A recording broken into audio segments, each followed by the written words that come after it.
A fur mom from Aklan is gaining online attention for turning an often ignored coastal fruit into cute, customizable cat-themed dangkalan keychains. Mobile journalist Jas Paredes reports.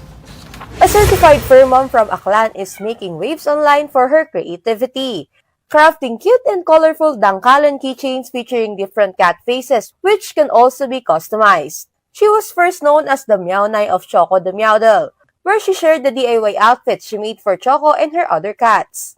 Due to growing interest from netizens, followers encouraged her to create a Facebook page dedicated to Choco, allowing more people to follow their journey online.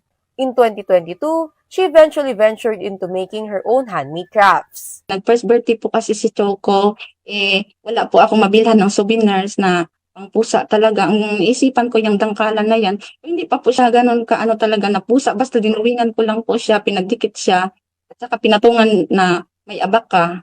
Tapos, nag-isip pa po ako ng pag after ng birthday niya, tuloy-tuloy na po na gumawa na lang kaya ako ng keychain. Dangkalan, also known as bitaog or palo maria, is a tree commonly found in coastal areas including Leia's town. Its fruit is often ignored and stepped on as it is not generally eaten unlike other fruits. Yung tita ko po kasi gumagawa din ng mga souvenirs, yung bunga naman ng yung mga mangrove at saka yung baon ng nyog. Tapos gumagamit sila ng yung mata is dangkalan.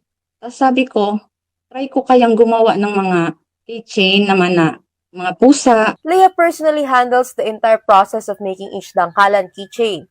The fruit is first cleaned and carefully hollowed out by removing its contents. It is then sanded to smoothen the surface before painting. Gawa po kasi nito, medyo naabot po talaga ng 2 weeks. Halimbawa, 50 pieces yung order niya po.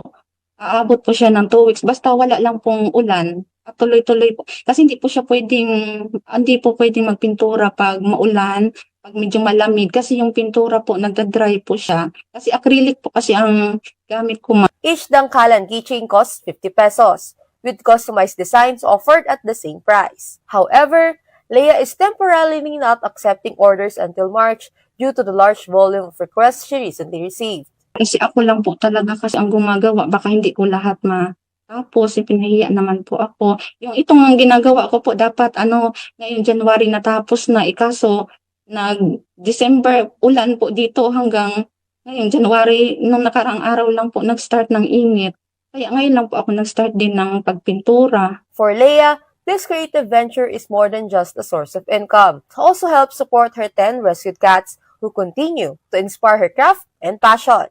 Ko po talaga is yung itong ginagawa ko po is yung lumago po siya, yung talagang yung masustintuhan ko na po talaga lahat ng pangangailangan nila Choco kasi mahal na mahal ko po sila. Gusto ko po silang mas mabigyan po ng magandang buhay. Kapatid Jas Paredes, we are One News.